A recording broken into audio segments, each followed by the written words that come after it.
to another episode of Test, Optimize, and Scale. Very excited to have Joel Andren, CEO, founder of PressFriendly, here with us today, working with startups on their PR strategy, PR success.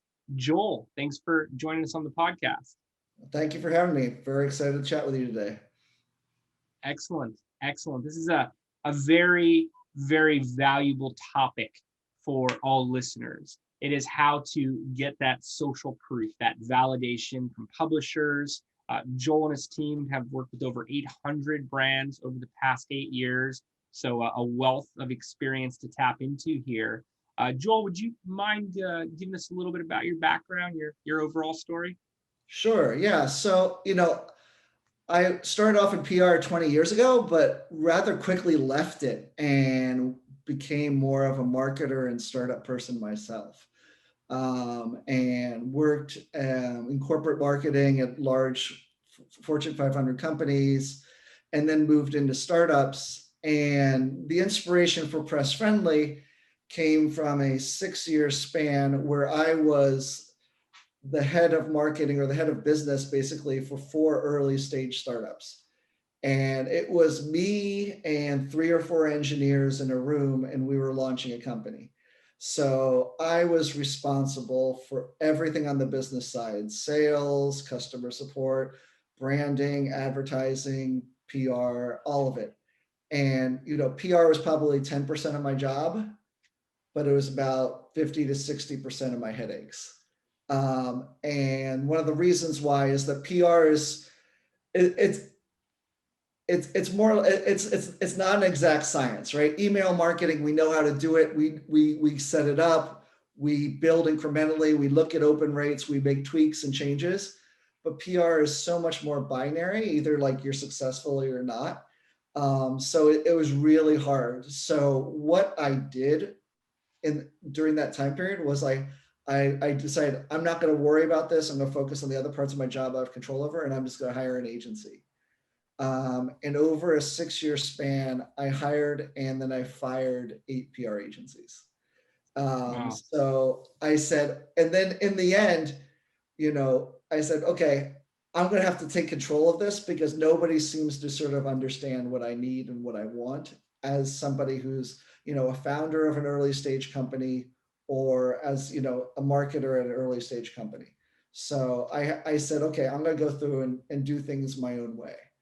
And the 3 big problems I found with traditional agencies was, number one, that they were too expensive.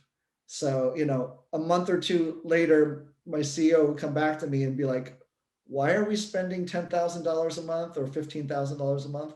And what's the ROI on this compared to our social or compared to our direct marketing efforts? And it wasn't there. The ROI wasn't there for that price thing. The second thing was that really there was a lack of transparency about what they were doing. They were like, oh, we're the experts, trust us. Everything was like behind the curtain. And as a marketer, I want to know everything that's going on. I want to know the metrics of every single campaign, every single effort. I want to tweak things and do things like that. But that's not the way that they were really set up. And the other thing was that there was a really sort of a lack of agility, and they didn't really respond to the way a startup works, because we might change direction after a month and go, okay, we're now focused on this vertical versus that vertical, or we're launching this, or this new feature is coming out. And traditional PR agencies that work with startups, that's just their vertical. It's not their mind frame. So they still are very much like a traditional agency. They're a cruise ship, that takes a long time to turn around. So they weren't able to sort of move as nimbly as I would have liked them to be. So everything that I've done in the last 8 years to build PressFriendly has been to sort of solve those 3 problems. Number one, be a better value. Number 2, be open and transparent about every single thing we do and share that whole process, because many times we're working with a founder who doesn't understand, who understands PR on a higher level, but doesn't understand everything behind the scenes. And it's really helpful for them to understand what we're doing, why we're doing it, and how we're doing it, so that they can, take that knowledge with them as they go through their entrepreneurial journey. And the last thing is, really being agile and flexible. So, everybody on my team has some sort of startup background experience. They know what it's like to work at a startup. They know what it's like to pivot. They understand that stuff. They're not going to be thrown by, we've had kickoff meetings with two co-founders, and then the next week we meet with them again, and one of the co-founders is gone and there's a new co-founder, so we're used to that. We're used to sort of being able to be nimble and adjust on the fly. That's a key element to it, being able to be nimble. We use the word optimize, of course, but being able to shift with the trends there. And I really like how you point out that you're a marketer first and foremost. You're looking at the metrics, every different number involved. I hear different types of perspectives about PR. Definitely the relationship element, backgrounds in the entertainment vertical or talent management are common things that I hear. Others come from the writing side of things. But when I hear marketer, I could tell you're looking at the analytics, you're seeing what's moving the needle for the founders, and kind of curious, what's your definition of PR? I know we were talking about this a little bit before the show, but for any listeners, what's the right lens to put on when they're trying to perceive PR and how they're going to adopt it into their strategy? Yeah, so I view PR mainly from a media relations focus. So I define PR as coverage or people writing about your company or your product in a way that's free. If I, you know, two bloggers or two people on Instagram are not the same. Some people write because they're interested in it and it's something they want to write, or it's their career, like reviewers of games or reviewers of products. Some of them are in it for the money, right? Some of them are saying, oh, that's great. Yeah, I'll certainly talk about this, but I need $500 or I need $10,000 or whatever the case may be. So from my perspective, PR is everything that you get everything is earned media and everything is free. So we cut the line at influencers and other sort of bloggers who are in it for remuneration from our clients. So our client budgets are very set and they don't change. And everything there is around, we are going to get you talked about. We are going to get people to write about you. We are going to get people to interview you. But it's because they're interested in your story or they're interested in your product. It's not because they're interested in how much money they can make from you. So, there's definitely many places where pay to play makes sense and advertising and influence and everything like that. But that's just not something our focus on PR is building your brand reputation through earned media and contacting reporters, editors, podcasters, or other sort of influencers who are interested in learning more about you and learning more about your company. Okay. So reporters, podcasters, you're putting out different targets here. Yeah. And I like your approach, of course, with the better cost, more transparency, education. So, you start working with a new group or any listeners who are building their own PR strategy. What are the first steps to really mapping out this plan? Are you doing some type of perspective map, messaging sequence? Are you working on set amount of stories and given timelines? How do you go about building a plan for PR? So, it's the plan begins with the message, and along with the messages, who they want to reach. So, in many cases, we determine a PR plan based on who's the end user who's going to be reading this, right? If we are talking about more of an enterprise or business to business type of problem, we can get you 10 million views in USA Today, but 9.9995 of those are going to be irrelevant. So, we need to go back to saying, who cares about your product? Who are you trying to reach? And then what media do they read? What media are they in front of? What do they focus on? Where do they go for their news and where do they go for their information? So, it's most of the companies we work with, but not all of them, have customer personas, have customer profiles, know more about their target customer. Where we run into problems is when companies don't know who their customers are or are kind of guessing, or just tell us everybody's our customer. Well, that's great, but you kind of need to narrow it down. So for us, understand the customer and then tying that up to the message. And then once you understand the customer, there are specific media that work with certain groups and that are in certain places. So we go out and we build relationships with reporters based on where our clients are trying to reach and what type of publications they're trying to get in front of. So KYC, as we put it in the investor acquisition, venture capital banking world, know your customer, know your client, figure out the storyline, and determine where the best outlets are going to be to build awareness and then engage, resonate with that customer. I see a lot of databases with press contacts and different types of platforms of that fashion. Is this the type of thing where a founder or their marketing team can get access, get a subscription to these type of networks and then be able to email out?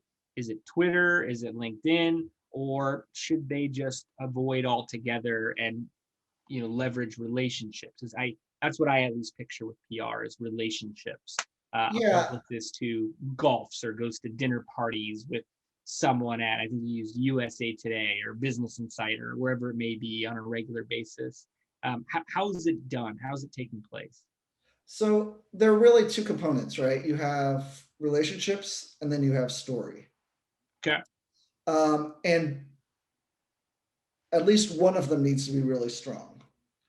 And in many cases, relationships are built over time, right? We talked about lines, not dots. You can't reach out to a reporter or see them once at a party and then they have a relationship. You need to build that out. And so if you're a founder pre-PR and you're just sort of figuring out like what's the company I'm building and who am I building it for, it is really helpful for you to start to understand who are the reporters, what's the media landscape, and to slowly get to know them. Over the last year, right, there haven't been very many networking events where you could go and hang out with a reporter or anything else like that. But that's okay because there's one party where every single reporter hangs out at, and you can go visit them anytime, and that's called Twitter, right? And Twitter is the reporter's water cooler, and we recommend you identify who the reporters that you're interested in and follow them right away. And you can build a relationship with them over time, right? When they post an interesting article, just retweet it.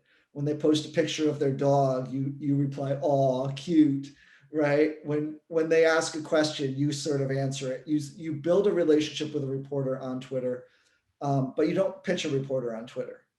And if you have a story and you want to pitch a reporter and you felt like you've built up a rapport on Twitter over time, when you send them an email in their inbox, they will see your name. They'll see Jason and they'll go, "Yeah, I know Jason," but they don't know where they know you from, right? It's like, maybe I met him at this entrepreneurial event. Maybe he launched a company that I knew about, or maybe you're just the dude on Twitter, right? But that will get them to open. And then once they open that email, you need to have a great story. So we work with many companies and we turn companies away because they're maybe too early stage or they don't have the right fit. And they're like, "Well, do you have relationships with with this reporter?" I'm like, "Yes, we do, but I'm not going to take them your story until it's ready." Because that's the surest way to burn a relationship, is to try and push something that's not newsworthy or not interesting to them, or outside of what they write about. You have the best relationship with a wedding reporter, but they're not going to write about your biotech startup, right? And vice versa. So it's important for you to really sort of understand that relationships are are only a small part of it. The story is the big part. And in many cases, we build relationships with reporters just by sending them a great story. And by sending them 2 or 3 good stories, then they know that we have useful information and that they want to talk to us. So you need the story component is much more important than the relationship. The relationship helps, it's a bonus, but you need to have the great story to really do PR. So it all starts from the story. Twitter is a great place to build relationships. Don't pitch there, but look to, I use these offline, online scenarios, look to engage them as if you're at a party, you're complimenting their work, you're having conversational messages back and forth. And then once a story has evolved, message through email or something more direct. Message through email. Report. So there, we have a lot of people come to us and say, "Oh, we need to do a press release." Reporters don't see press releases. Those are something that sits on the wire, and nobody pays attention to that. A reporter's to-do list is their inbox, and they wake up in the morning and they look through their inbox and say, what am I going to write about this week? And they get story ideas from people pitching them, whether it's a company founder or a PR person. So their to-do box is that inbox, and they go through and they look at that and they find the stories there. So it's important for you to shoot them an email, hopefully at a time that they're checking their email and not crowded and not very overwhelmed. So, it might be a good idea to send them an email on a Sunday night or a Friday afternoon or something like that, because that might be when they start to hop in. And you want to also make sure that you're not wasting their time when you pitch them. So you want to make sure that your pitch is 3 or 4 sentences and gets them more interested. We worked with a client, and initially as a startup, we were just doing more advisory. We weren't fully hands-on as we are now. But the client wrote 15 paragraphs to a reporter. No reporter's going to read that. They're going to look at that, open it up, say, oh my God, and then shut it off, right? So you need to sort of understand the rules of the game, the rules of the engagement. And the initial engagement is 3 or 4 sentences. This is what we're doing. This is why we thought you would care. Would you like to have a follow-up?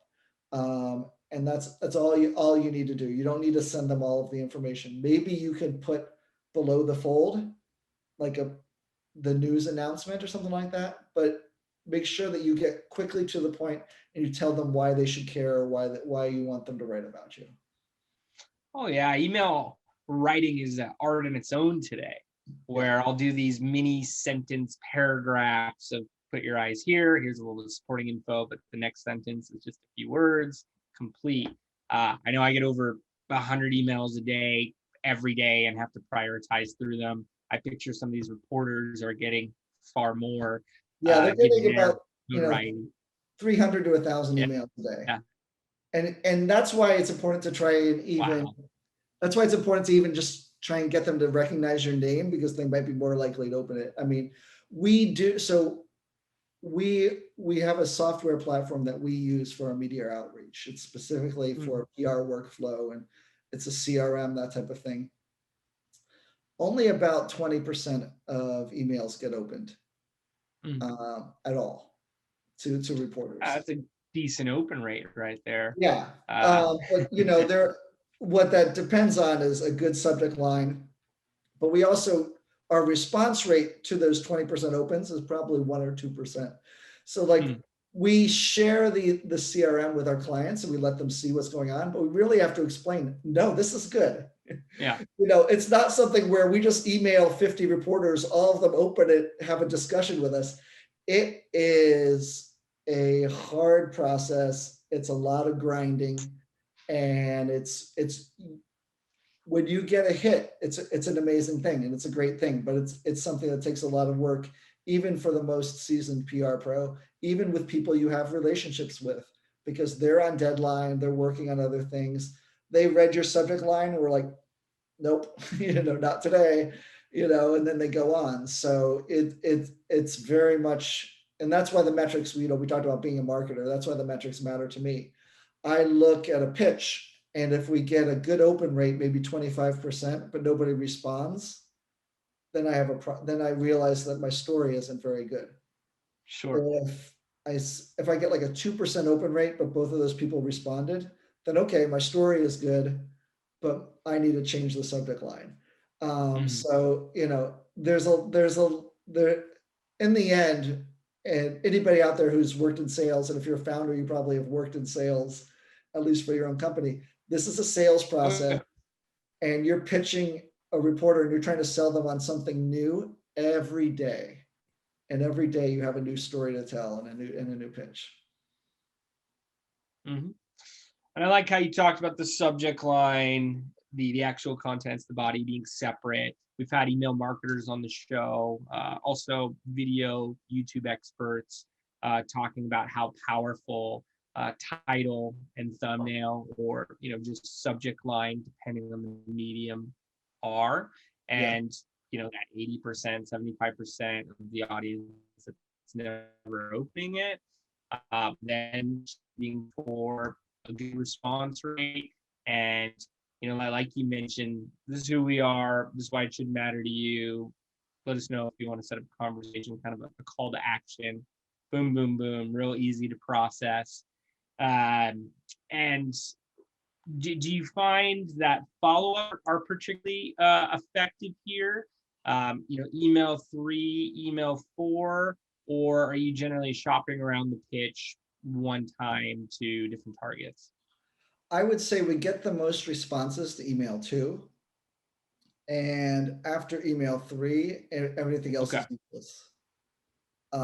So you really want to sort of limit your responses, but definitely send a follow-up, because a reporter might be interested, but they might be busy, and they might have made a mental note of, yeah, I'm going to respond to that, and then they get distracted and they don't do it. So definitely send one follow-up. Mhm. Okay. What happens after the response? Do they generally want to hop on the phone? Do they just publish an article on their own accord and tell you about it afterwards? What are you seeing for your clients? Generally, they send a group of questions via email because they want to work asynchronously. They don't want to work with your schedule or something like that. Um, but in some cases, they will hop on a quick Zoom call and answer some questions. But I'd say 80% is basically email questions. And one of the things that we do a lot of right now is we do a lot of thought leadership posts. So we will actually, rather than pitch a story, say, "Hey, I want to write an article for your publication about X, Y, and Z." And if they go, "Yeah, go ahead and write it," then you go ahead and write it for them. So in in all of these cases, you are trying to make the reporter's job easier or the editor's job easier. For a lot of these publications, the editors used to have maybe 10, 12 reporters. Now they have 2 or 3 reporters, but they still have the same desire for traffic. They still have the same desire for content. So if you can provide them content that their readers will be interested in, they will hop on that and hop on that opportunity. So that's another great thing, where if you find a publication where there are guest posts, and offer a guest post of your own and offer something that you think their readers would be interested in. It's also very important to make sure that these types of guest posts are not self-serving, right? They have to, Right. Can't right? be advertorial. Right. Jason, you can't talk about why your firm is the best firm for advertising, but what you can say is, this is what the future of SEO looks like, right? That sort of thing. So and the same goes actually for the pitch emails. Strip all of the advertising and marketing and jargon out of it, and make it as basic as possible, because no reporter cares about your marketing spin, right? They just care about the functionality of the product, or they care about the use or case or whatever the case may be. So, many cases we work with clients and they send us over something and we send them our pitch and they go, "Oh, this, they want to make it more flowery." No, it needs to be bare bones. Because these are reporters, these are not marketers. You're not trying to sell them a product, you're trying to sell them an idea. The best way to sell them an idea is to be as clear and concise as possible, and don't oversell what you have or what you're providing to them. And what do you anticipate for turnaround times, whether it's a guest post, a thought leadership piece that you're providing or they're putting together? Is this something that runs the next 7 days, 2 months? How does it fit in with their editorial calendar? Yeah, the answer is yes. Across the board. It is, you, for a guest post, you submit it and they might run it 2 days later, they might run it 3 weeks later, they might run it. I mean, we've had things go 6 months later, you know, Yeah. like the client is gone, the company is dead, and then the article comes out, right? You know, but you know, the important thing here is to build this relationship with the reporter, to understand that the way that they work. Number one, don't ask them to see the article before they write it, before it's published, because they won't do it. Number two, just say, you could ask, you know, do you have an expectation for when this is going to go live? But don't sort of set expectations for them, or don't sort of continually follow up. They'll give you information, but just let them go ahead and do their work, and let it go. If it's gone 3 or 4 weeks and you haven't heard from them, it's okay to say, hey, look, do you have an expectation for when this is going to go live? They might have forgotten about it. That happens. They might say, oh, yeah, it's going in June, or whatever the case may be.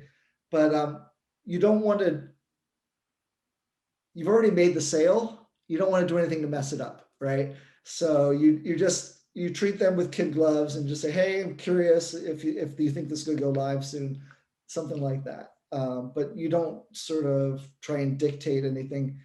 The ball is in their court. Mm-hmm.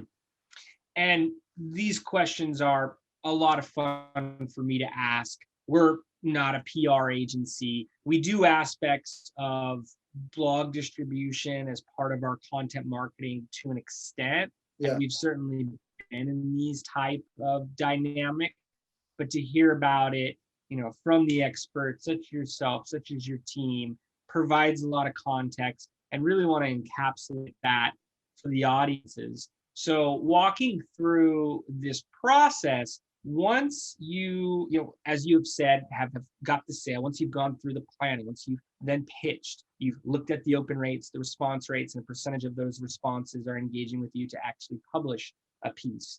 You know, you go through the turnaround time. Thank you for that range there. I think that supports a lot for planning, for anyone who's mapping it out themselves. But what do you do once the post actually goes live? And I've seen a big difference, even with the top publishers, on visibility for some of these articles. A huge component of that being social sharing and how many times it's retweeted or, you know, repurposed as a whole.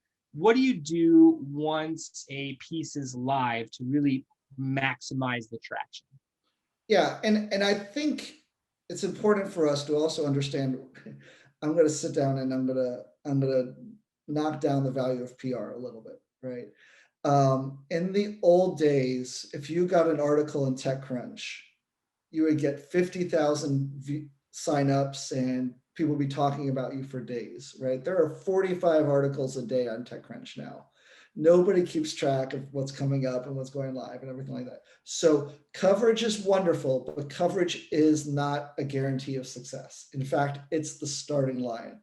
So you need to identify this coverage is a piece of content, but it's a more valuable piece of content because it is external validation. So number one, you get 10 times the SEO value from an article in Forbes or Entrepreneur Inc. than you would on your own blog.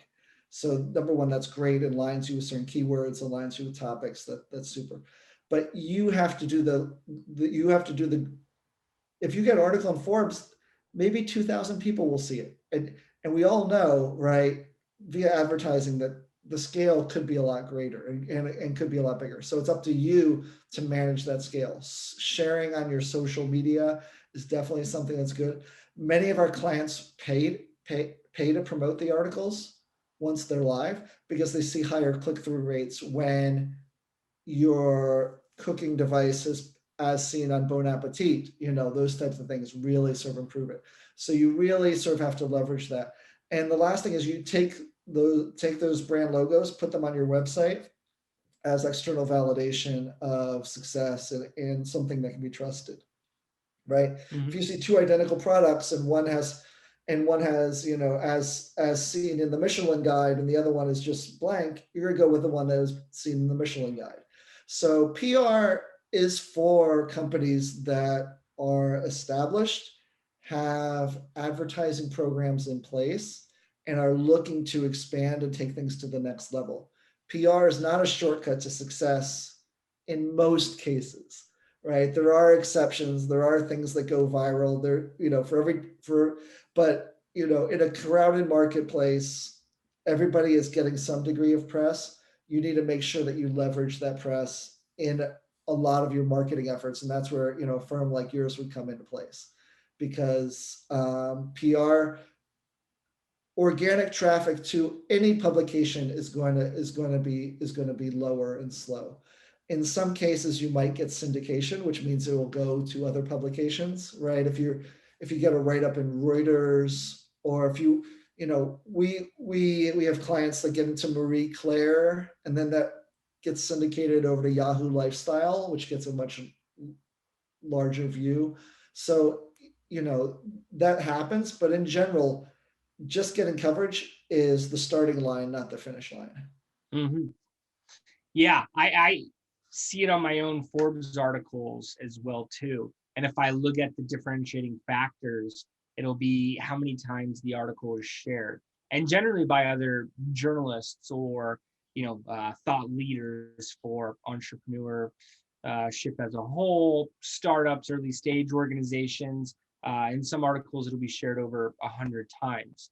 We'll test out paid traffic as well, Facebook advertising, sponsored content, a lot of great sponsored content, native ad networks, where you're not only paying per click, but you can be extremely targeted on who you're looking to reach. So like you mentioned with audiences, with too broad of publishers before, not just looking at view count, but who those views consist of among your target audiences, how it fits in to your larger marketing plan as a whole. Are you distributing it across your other content channels, your email, your social media platforms, any of your partners' platforms? How are you looking to get it out there? Those type of efforts I see much greater results in the form of traffic and even conversions when it's a multi-pronged, full spectrum approach versus just, like you said, doing the PR, hoping it's all going to work for you. As a best practice, I always encourage the full attack versus just one channel. Sure. And when we onboard a client, the first thing we ask them is, what is your marketing mix and where do we fit in? Because an imbalanced marketing mix is a recipe for problems, because you put all what you end up doing when you have an imperfect marketing mix is you just take your eggs and you move them from basket to basket, hoping one of them is going to work out, rather than doing them all hopefully around the same time in smaller efforts, and then building up and reinvesting in what's working best. For many people, PR is a boost, but it shouldn't be the sole marketing effort. It should be just a component of what you're doing. Yes. And like you said, the logos on the site, people don't believe what they see online. Even with a referral, they're questionable of it. So if you are layering social proof to a landing page, to a funnel, and there's top tier publishers that are featured, whether they're endemic and specific to an industry or larger media publishers as a whole, it says something. In many ways, it's that third party validation. And I make comparisons of an empty restaurant versus a line around the block, and there's strength in numbers, strength in high authority narratives. So publishers are a great way to make it really feel like something is going on, and even create a fear of missing out if there's an immediacy in the call to action, if those big reputable names are behind it. Yeah, definitely. Agree 100%. And I hear at times about pay to play options for publishers. I know in some verticals, for instance, in fintech, cryptocurrency, blockchain type publishers, that was a part of the equation for a while of, hey, you want to get covered, here is a rate card. And then you get link providers, which goes into a larger conversation of SEO and being able to have offsite marketing, content marketing, higher level authority sites talking about another brand and the SEO value there. So I know there's a whole industry of paid press links. What are your thoughts? What are your approaches towards anything that paid, whether it's paid press links, sponsored content offerings from larger publishers, which I know there's time windows around, but it is something that they formally offer.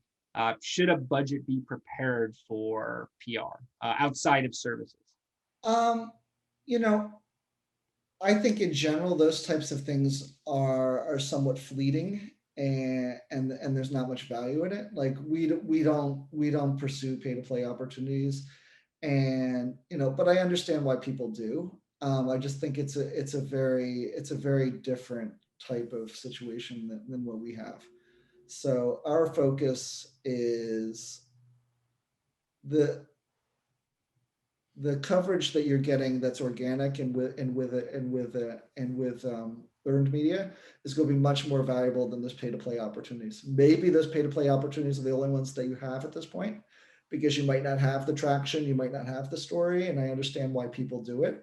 If somebody, I do a lot of business development calls, and if somebody on the business development call mentions the word backlinks, I know they're not the right person for us, right? Because backlinks exist, but they're not the reason why you should be getting the coverage. Or if they are the reason why you should be getting the coverage, there's other ways to get them, right? And people, there are some PR agencies that are sort of pay by performance and things like that. And you're kind of getting what you pay for. You're just getting the lowest level effort. And like, I'm going to include you with 10 other startups and a story that nobody's going to read, and it's just going to be a link. Google's smart. They know what this is, and they're not going to put much value to it.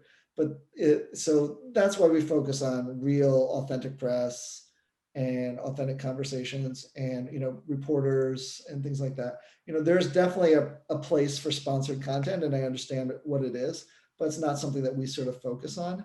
And I think you want to, as an entrepreneur, get to the point where you can up level beyond that and focus more on established press.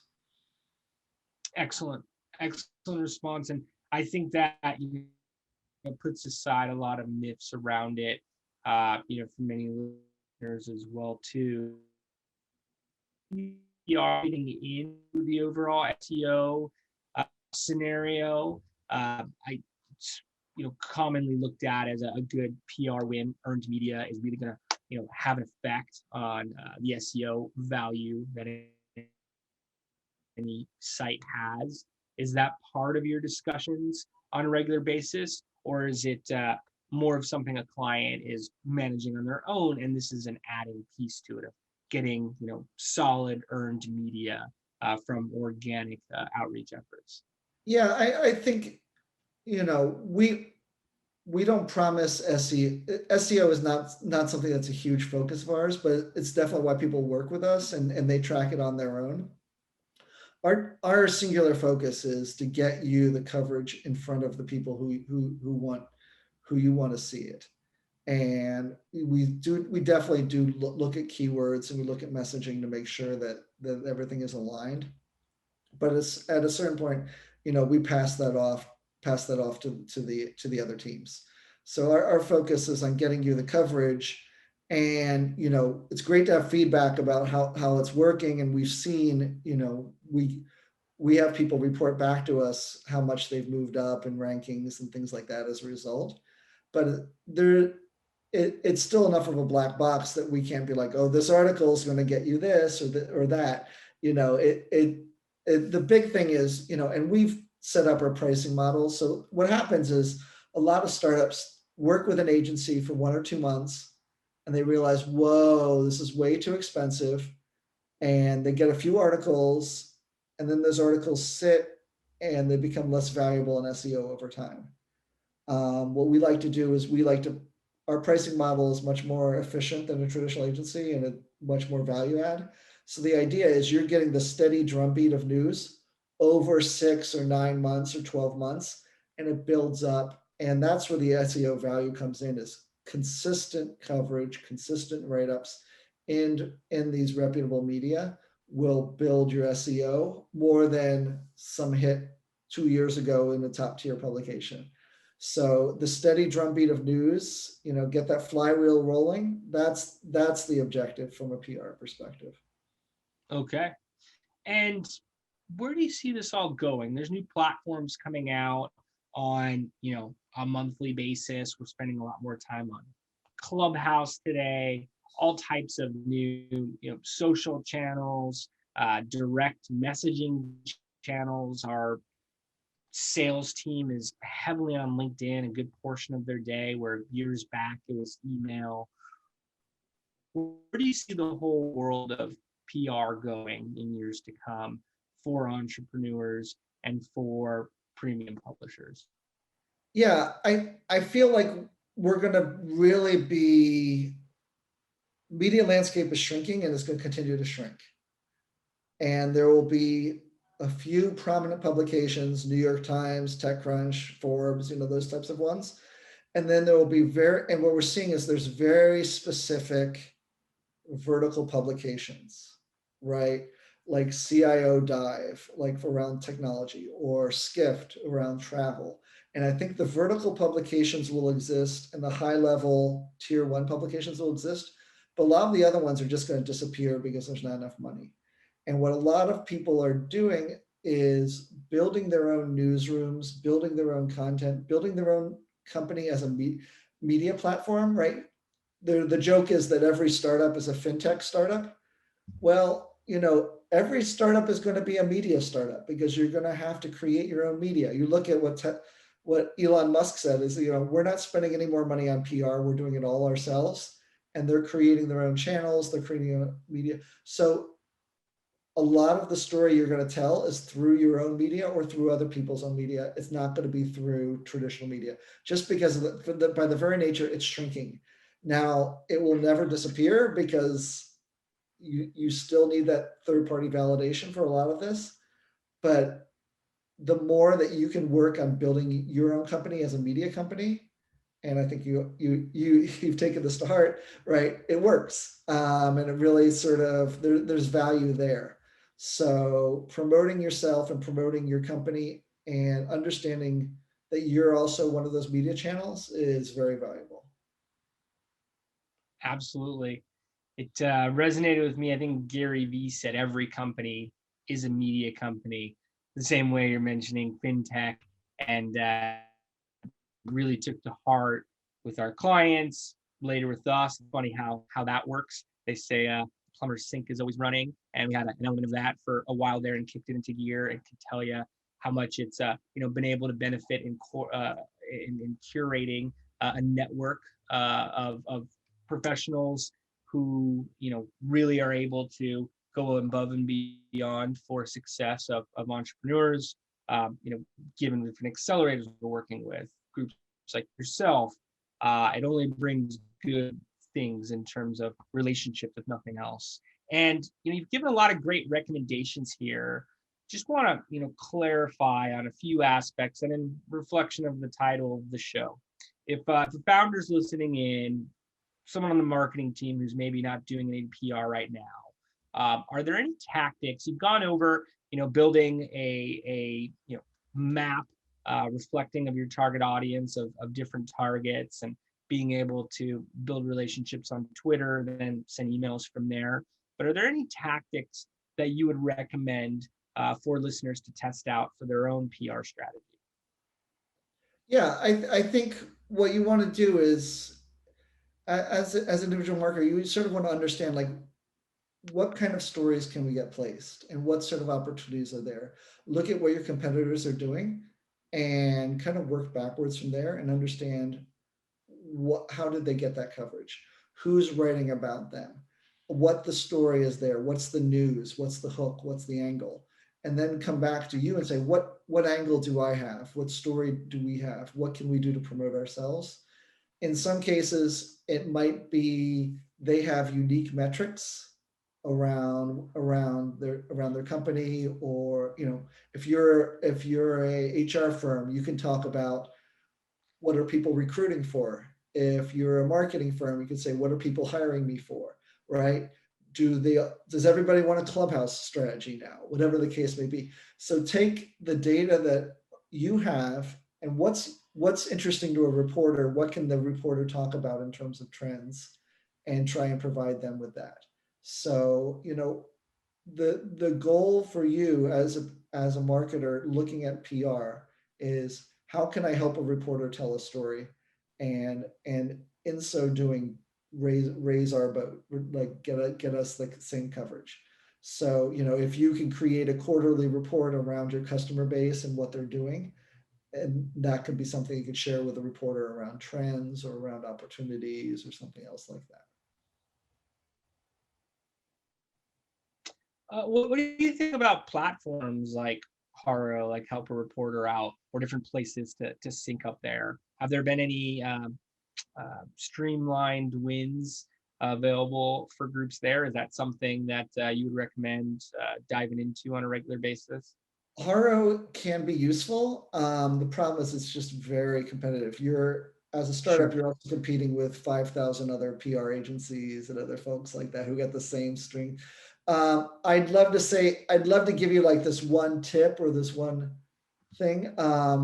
There is a hashtag on Twitter. I think it's called Ask a Journalist, Okay. or Journalist Asks, where you can go through and.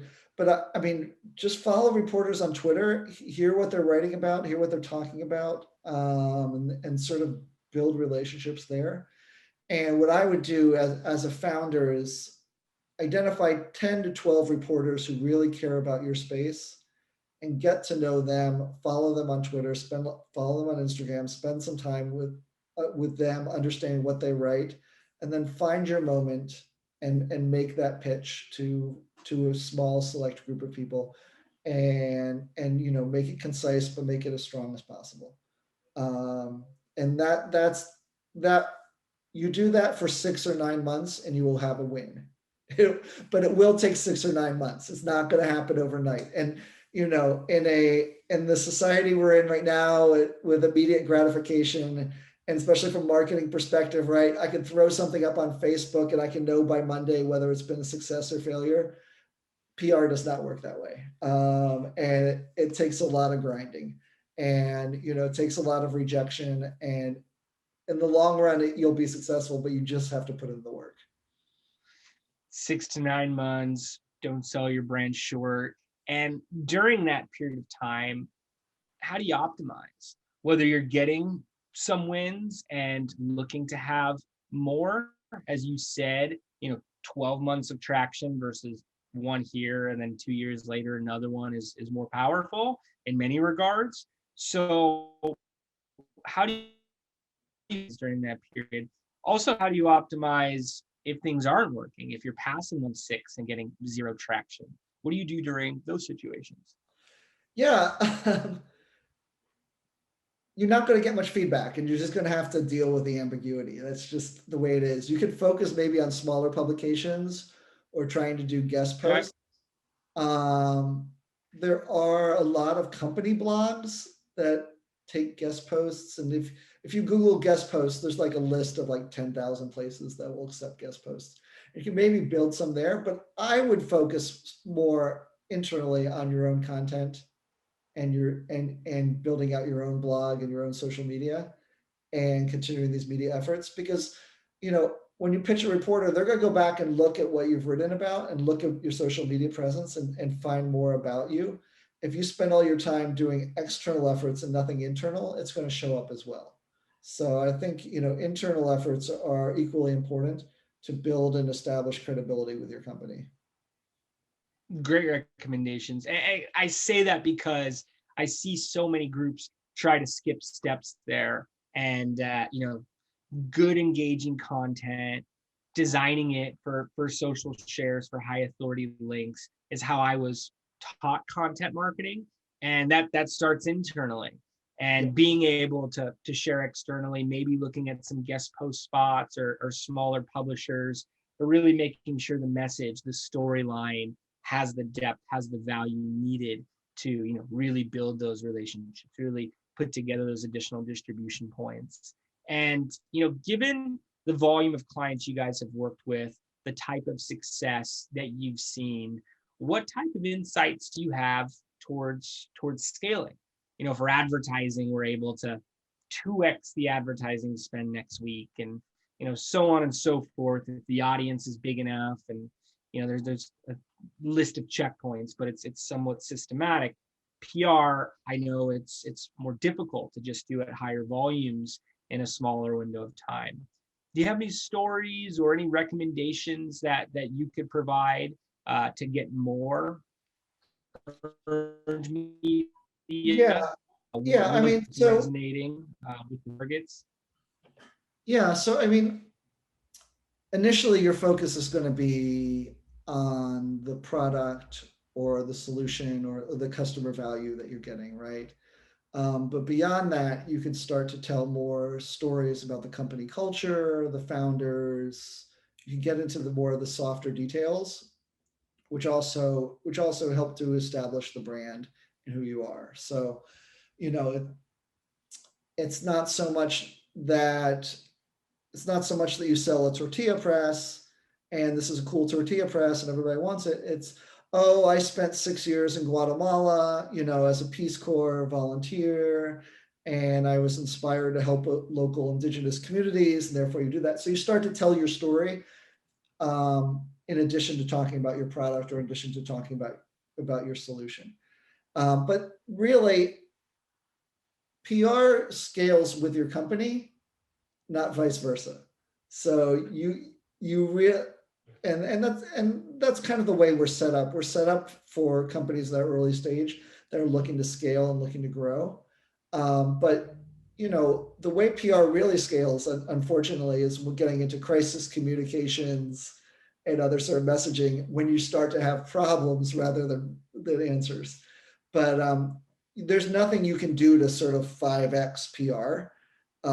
PR is reflective of your business and you need it to promote your business, but there's nothing you can do to sort of, you can't, our monthly retainer is $5,000 a month. If somebody gave us $25,000 a month, we would be basically doing the same amount of effort. And I know there are agencies out there that are doing the same amount of effort for $25,000 a month. There's only so much you can do. There's a finite number of reporters. There's a finite number of stories that you have. You can't just go out and start testing stuff like you could in a marketing environment. So, that's why I feel like PR is starting to become a smaller part of the marketing mix. And although it's vital for reputation and message development, there's nothing you can really do to blow it out per se. It's more of you might be doing a cool marketing campaign and that might be newsworthy, so you get something around that. But in general, there's nothing you can do to sort of just go nuts with PR.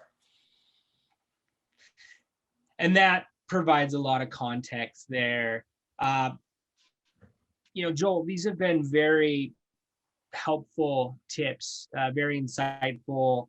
I'm going to be sharing this episode with my team and having them take notes as well too. Do you have any closing, recommendations, closing thoughts for listeners? Anything that you want to wrap up with? Yeah, I think, the PR gets a bad rap some cases because your PR flax, you're slimy, be authentic.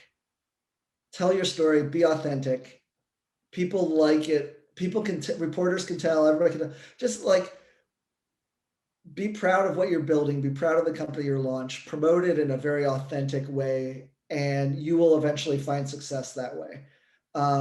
If you're not authentic, if you're trying to spin something or do something, it's ultimately it's going to be more of a pain point than a benefit. So like, people think about PR, they don't think about authenticity, and I think they should.